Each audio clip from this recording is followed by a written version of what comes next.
ich liebe es. Ich liebe es, ich fahre voll für 80, die fahren nur schneller, ich fahre wahrscheinlich fast 90, ich liebe es. Ich liebe es, wenn die Autofahrer von mir schneller fahren als ich. Boah, ich finde das so mühsam, wenn einer genau gestrichen 80 fährt.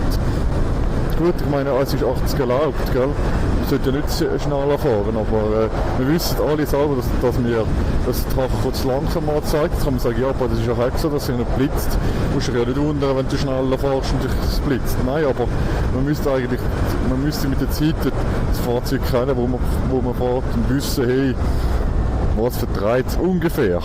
Weißt? Also ich weiss, dass ich jetzt zum Beispiel 53, 54 safe kann fahren und nichts passiert. Und das finde ich einfach schön, wenn einer von mir so schnell fährt und sich dann nicht im Arsch kleben. So ein Mann, ich habe zuerst gedacht, das sei eine Frau, dann dachte ich aber, eine komische Körperform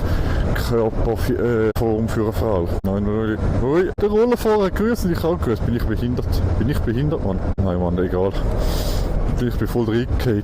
Weil ich nämlich gesagt habe, ich finde, man grüßt TÜV allgemein, egal 125, egal was für eine Kategorie, man grüßt TÜVli, weil die sind meistens auch, die fühlen das auch. Aber Roller ist eigentlich ein anderes Ding, weißt du? Also ein anderer Move, was die machen. Die müssen ja auch keine Schutzkleider anlegen, weißt du?